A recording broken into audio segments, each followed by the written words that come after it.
laser is a very fascinating device. It's composed of a chamber that contains argon fluoride gases. They're forced to interact with each other for a split second. As they break apart, they release a little particle of light. Both eyes dead still. Perfect. These particles of light hit the cornea and vaporize the tissue. That's it. Perfect. Beautiful. Fabulous. I love it. What we do with the lasers is we create a cornea that's customized for the shape of the eye. This sculpting tool is so precise that the amount of tissue that we typically remove is far thinner than the thickness of a single strand of human hair. That's perfect. I'm all finished. The corneal flap is then returned to its original position and rebonds to the surface within a few minutes. Dr. Asile repeats the procedure on Eva's left eye. Meanwhile, Clark Gross tries to calm his wife's jitters before he undergoes intact surgery. I'll be praying a lot during the surgery. Pray that Dr. Bodenheimer will do a fantastic job and he'll have perfect results. Lord, I thank you for bringing Clark here, and I pray, Lord, that you'll be with him, keep him peaceful. Lord, Dr. Bodenheimer has numbed and prepped Clark's eyes. Trying to find the geometric center of the cornea. There we go. As in LASIK, the cornea is marked with the exact location for the procedure, but this is where the similarity ends. I make a very small incision, only 1.5 millimeters. Okay, great. Delicate moves with a blunt probe create a small pocket for the implant. Well, this just gets my dissection started, just to make sure I get a good dissection so I can make that tunnel. A suction device holds the eye in place. Okay, and this is where you'll feel a little discomfort when we turn the suction on, okay? The cornea consists of tissue which are layered in lamellae, which lay one on top of the other. And once you've made the start between those corneal lamellae, they just separate. So all we're doing is pushing them apart. So there's no cutting involved at that point. It's just pushing, and that will create tunnels. Okay, that's fine. Now look straight ahead for me. So ready for the intact? See, all I'm doing now is taking the clockwise intact, and I'm going to place it in the tunnel that I just made. Made from the same material as contact lenses, intacts are placed between the layers of the cornea. Once they're placed within the eye, it's very, very difficult to see them. They're not even as visible as a contact lens. Doing all right there, Clark? Mm-hmm.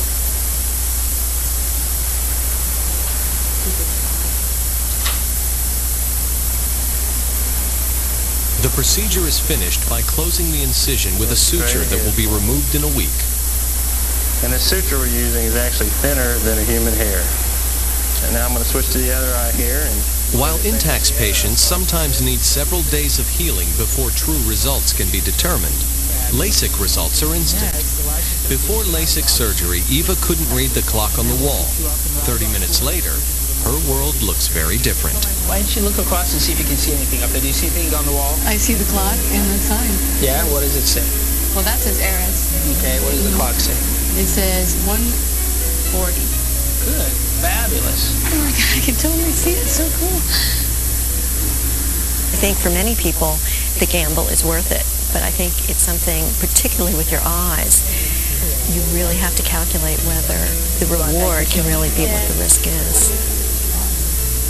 all right. In Knoxville, Alicia nervously waits to see whether Clark's results will also be immediate. The American Board of Ophthalmology. All right, that's pretty good. That's pretty good. The surgery went very well.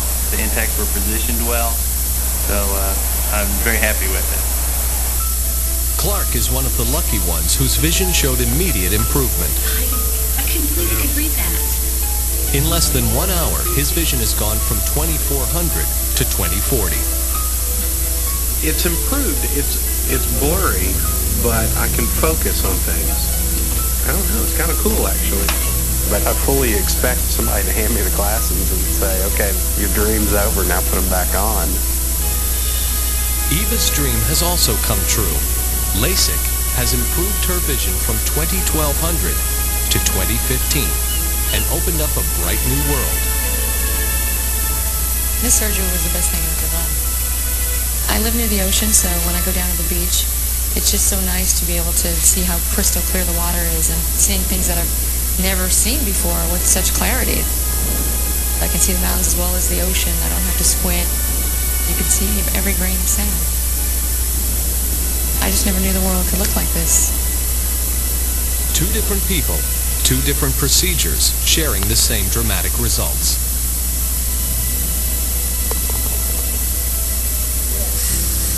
Can a new smile change one man's life forever? I think my mom would get a real tear-jerking experience seeing her son finally without a big old buck-teeth smile. You're watching Discovery Health Channel. Real life, medicine, miracles. Prevails. Pressure to meet these extraordinary standards mounts for ordinary people. Well, when we see 200 magazine covers of Cindy Crawford, she looks very familiar, and we start to see her as, more common than she is, and she's very unusual. They skew our idea of what is average or what is likely. Living in Yazoo City, Mississippi, Lisa Abels feels the pressure to look her best. Married for 10 years, Lisa gave birth to her first child in 1992, her second in 1994, and twins arrived in 1998. After I had the twins, I knew I was stretched out. I had exercised and exercised and exercised, and sometimes you can do sit-ups till you're blue in the face. It's just not going to help. I want to be trimmer in the stomach area that I can't fix myself. I like to look good for him and my kids. I like to be appealing to all of them. But to me, the stomach, I think it takes away some of the appeal. One of the things that we think of as being important in terms of beauty in the last 150 years is a taut body, taut skin. You want to become part of that group. And then in point of fact, you can go to the surgeon. I have a lot of outfits that, I'll be so glad to get rid of. John Olson doesn't have the luxury of hiding his problem. It's there every time he opens his mouth. Both of you's got to space out a little bit more. I got to get my hand in there and drop the puck.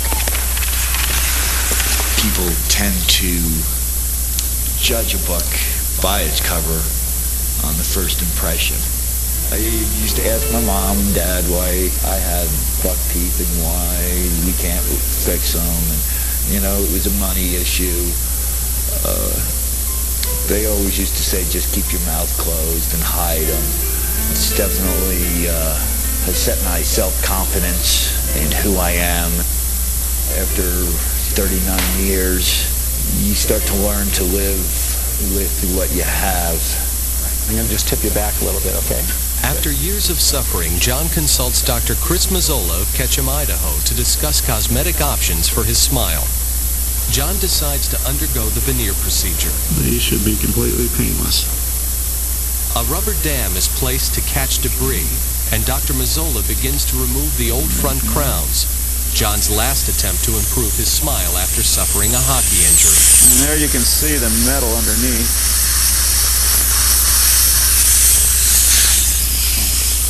Dislodge it from the tooth without risking breaking the tooth. And there's the crown coming off. We just spread it open and we can remove it. Freed from the poorly fitting crowns, John's teeth can now be shaved down to accommodate the veneers. We'll go ahead and take a high-speed air turbine, which a little diamond bit in it, and we'll start to shave away some tooth structure. And we're doing great. A very minimal amount, about 0.5 millimeter of tooth structure is removed. Very, very tiny amount. The rubber dam is removed, and Dr. Mazzola begins to level John's gum line. Now his smile is kind of crooked to his face or his eye line.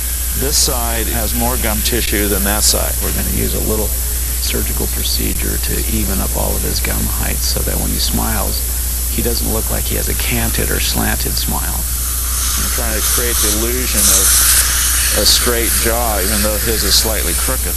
We have a lot of work to do to get him to where we want. John's mouth makeover includes 9 veneers, 4 bridges, and several crowns. His new smile will cost him $20,000. But John has been saving up for this moment all his life, and he considers it a small price to pay. If people go out and spend $20,000 for a car, why can't I spend $20,000 for myself? An incredible amount of money is spent on beauty products and beauty-related services. In the United States right now, there's more money spent on beauty-related services than on education or social services. Lisa Abels also feels it is worth dipping into her savings to have her figure back the way she wants it. She will spend $5,500 for a tummy tuck to surgically reduce her stomach. The cost is a big thing, and when you've got 4 children and a new van and all this kind of stuff, well, moms try to let the kids get first, and what's left over you get, which isn't very much. But I think I'm going to like myself lots better. For Lisa Abels, abdominoplasty will give her more than just a flat stomach. One of my friends came up to me that hadn't seen me in a while, and she goes, "Oh, are you pregnant again?" And I felt embarrassed inside. It was kind of hurtful. One of the reasons women get abdominoplasty is to try to recapture that youthful, girlish, nubile, fertile-appearing body. Pull it back just like that. Lisa and Keith Abels meet with Jackson, Mississippi plastic surgeon Dr. Philip Blevins to discuss the abdominoplasty surgery. But it's not like I hadn't tried. I have exercise. This is what I've gotten. Lisa's a healthy mother of 4 children, and she gained a significant amount of weight with the last pregnancy. So when she came, she had 2 things that she wanted to do. One was to take off the excess skin of her abdomen and then to tighten up her belly. With each pregnancy, as the belly expands to its maximum capacity and the abdominal skin is severely stretched, the abdominal muscles can actually separate. After delivery, the stomach and skin usually shrink back to their original size. But for women with less elastic skin or a severe separation of the abdominal muscles, they may never look the same. And a multiple pregnancy only exaggerates the problem, which is resistant to exercise. Lisa not only had separation of the abdominal muscles, Dr. Blevins finds she has suffered an abdominal hernia, a condition where a portion of the bowel protrudes through weakened muscle linings as a result of pressure on the stomach during pregnancy. My sister asked me, "What's that lump there?" And that is a surgical correctable condition. We can combine that procedure with abdominoplasty. Are you looking forward to seeing it? Yes. Lisa and Keith must weigh the costs against Lisa's dream of returning to her pre-pregnancy shape. I'm very excited, yeah. I mean, I would like to go ahead and do the surgery. I'm very much in favor of her having it. I think she deserves it. I think it's going to really make a change, huh? Yes. I do too. John Olson is also excited about a dramatic improvement in his looks and can't wait to say goodbye to his crooked smile. Dr. Mazzola has prepared John's teeth for moldings. You okay, John? The moldings will form the structure on which the veneers will be built, custom fitted to John's prepared teeth. They'll pour a medium in here that'll duplicate his teeth in a really hard form, and then that'll give them a model, and then on those they'll start to make the veneers. The history of dentistry and cosmetic procedures goes back thousands of years. Mummies of Egyptian kings who died over 4,000 years ago have been discovered with ornate gold bridgework. The Romans were so familiar with cosmetic dentistry that the 1st century poet Martial poked fun at socialite women with their false teeth.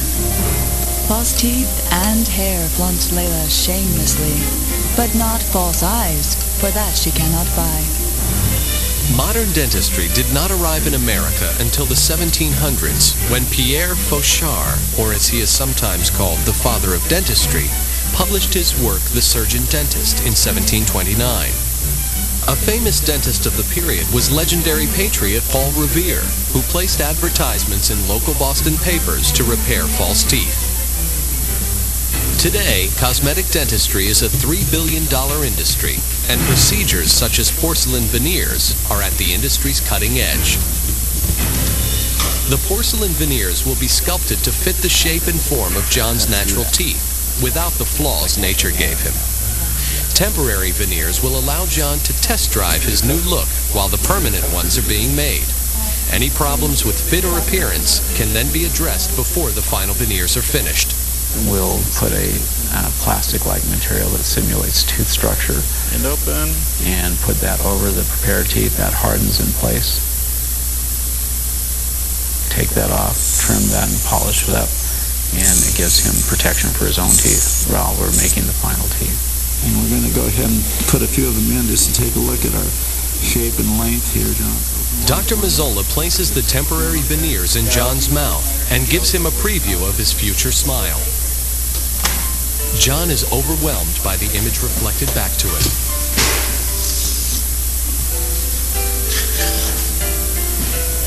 We live in an age which really does believe in self-transformation, that we have the power to affect our own destinies, our own bodies. It really has become sort of the centerpiece of modern society.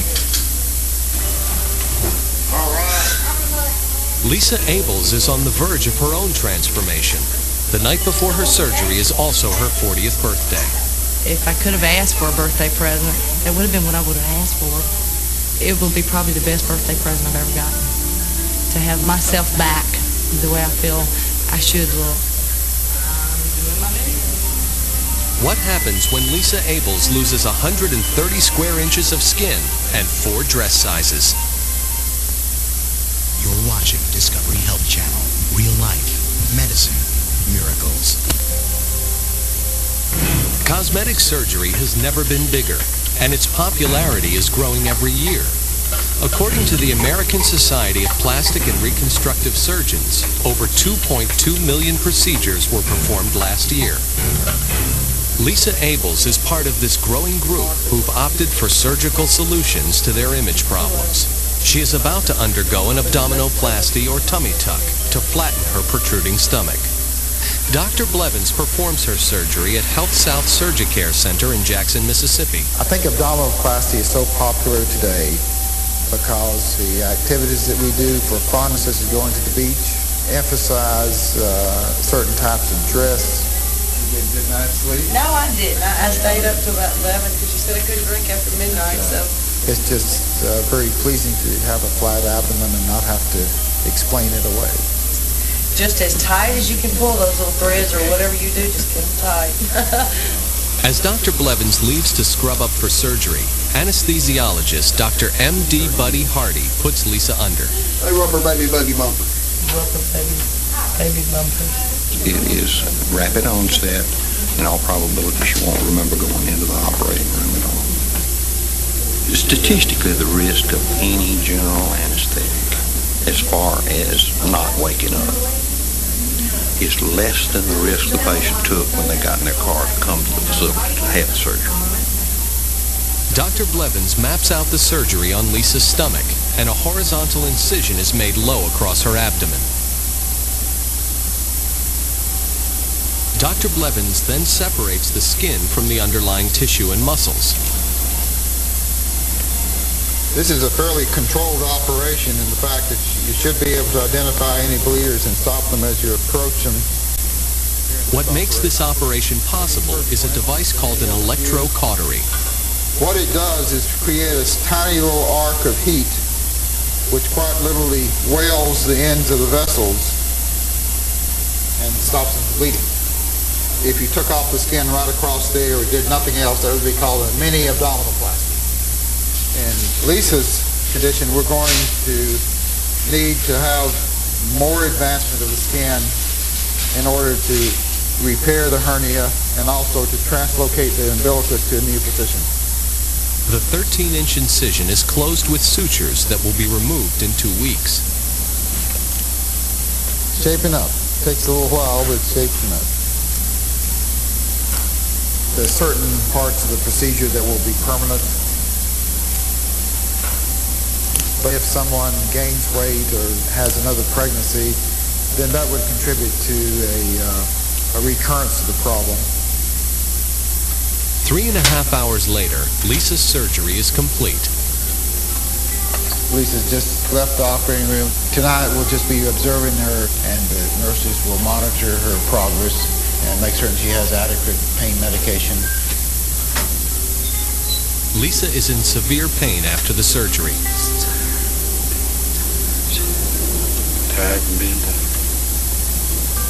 Pain from cosmetic surgery is nothing new to Gloria Sabrin. In November of 1998, she underwent a full facelift, the first elective surgery of her life. What the best thing to say when the bandages come off is, hey, I'm one step closer. I'm a day closer to healing. What happens with Gloria's dramatic transformation? And is Lisa Abels happy with her new stomach?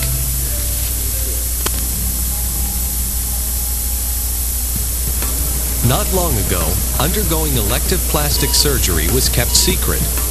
But with more people turning to the scalpel for beauty enhancement every year, surgery today is fast becoming a status symbol. I think for the majority of people, particularly people in their 40s and 50s these days, they want to stop the clock as long as they can. For 10 days after her tummy tuck, Lisa Abels felt little control over the pain she was experiencing. There she is. She's making it around. Walk all the way around. But 3 months later, she couldn't be happier with her flat stomach. Size 8. I feel real good about my stomach. It makes me feel young again. My husband, he likes it. He's like sometimes like a little kid after this little cheerleader or something. Ta-da. Ta-da. That's good. Well worth it. Well worth it. Lisa has dropped from a full-figured 14 to a svelte size 8. Like I try to tell my kids, it's painful at times to be pretty. But it was well worth those nights of pain that I sat there and said, oh, Lord, why did I do this? You know, it was well worth it. Does John Olson's $20,000 dental makeover leave him smiling? And has Gloria's facelift stood the test of time? Age-proof your skin at discovery.com/health. Click on Health Centers. Plays a major role in how we see ourselves and can color our view of how we think that others perceive us. It's almost like we're living in a society of fantasy, so I think there is a whole lot of pressure on males on the way they look and how people perceive that look. 3 weeks ago, John Olson's teeth looked like this. Today, Dr. Chris Mazzola will permanently correct John's crooked smile. And we're slowly removing his temporaries here. And that'll expose the prepared teeth underneath. Dr. Mazzola begins to apply the permanent veneers. It's a shell that's constructed out of porcelain that fits over the front of a person's tooth. Porcelain is a wonderful medium in dentistry because it has a lot of transparency and translucency, as natural tooth structure does. And one more veneer. It's impervious to any stain, so that they are very color stable, and they are very shiny and smooth because of that. Very easy to clean. And it's starting to look like teeth. It's starting to look like a smile. We're getting there. Using cement that hardens instantly under fluorescent light, Dr. Mazzola bonds each veneer into place. We're just removing a little of the cement between the teeth so that he can floss easily. Good. And we are done. You want to look at it? I'm ready. Okay. All right. Let's get this hand mirror in here and have you take a look. Okay. John, you grab that mirror. First impressions, I mean, wow. I felt really relieved after 39 years to finally see that smile. Thank you. You're welcome. I had to pinch myself to see if it was real. Comparing John's before and after pictures shows a dramatic difference. I think it's just night and day. I just can't believe it. Yeah. I looked this way just a month ago. Yeah. But it is not only John's appearance that dental surgery may change. We live in a society which believes that beautiful people are happy people, are healthy people. We want to have a way of accessing the unhappy soul. Psychoanalysis has turned out over time not to provide the answers that we believe that it would. Now we're going at it through the body. It really is a form of psychosurgery. It seems like when I'm driving down the road, I'll always take the rear view mirror and just keep on smiling in the mirror and hope I don't get into an accident because I'm smiling in my mirror. It's amazing. I've gotten some real good responses. I feel my smile has improved drastically. I feel myself smiling all the time now. 1 year ago, 59-year-old Gloria Sayburn was unsure whether her facelift was worth it. Today, she has no doubts. I wear much less makeup today. Less is better. What was interesting is when friends would come up to me and say, "Oh my gosh, you look great. You look so rested. You look so youthful." And Ed gets a little bit of teasing now, too, about being, I'm his trophy wife. She is my trophy wife, but she's always been a trophy to me. It just shined up the gold a little bit. I don't look 60. I don't think I look 40, but I think I look somewhere in between. I've got a lot more confidence. Watch out, world, here I come. The more you believe that any single procedure will change your entire life, your entire future, the worse a candidate you are for aesthetic surgery. People look up to beauty, desire it, prize it, spend money, risk their lives for it. And yet what's interesting is that studies show that beautiful people are not necessarily any happier than anyone else. While cosmetic surgery does not necessarily ensure future happiness, for those who choose surgical solutions to fix their bodies, the transformation can be eye-opening, uplifting, Not bad for a 40-year-old woman, huh? life-changing, or bring a smile to their face. You're welcome. For many, cosmetic surgery has proven the key to a new and wondrous world. All right. What do you think? Next, this 50-year-old mom has battled breast cancer for the last 7 years. And today, reconstructive surgery will help her look and feel more like her old self. Fixing the Body, next on Discovery Health Channel. We believe that our bodies are endlessly mutable. I've known women with mastectomies that hide in bathrooms. They can't look at their bodies, let alone share it with somebody else. I don't want to go through getting dressed and saying I've got half a body. And reconstructive surgery.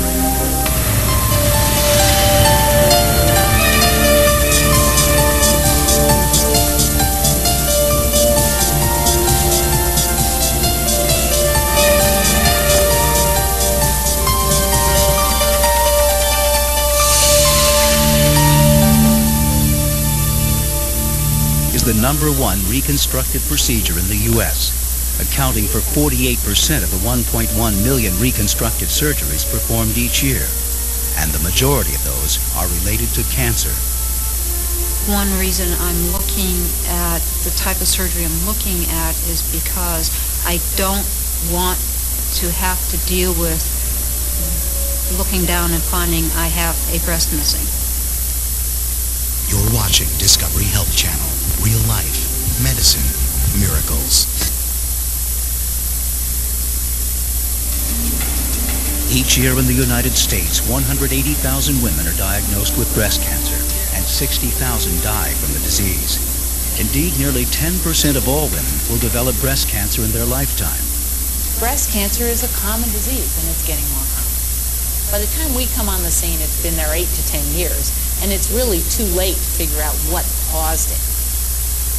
50-year-old California nurse Dale Hosek doesn't know what caused the lump she found in her breast, but she's determined to beat the odds and survive.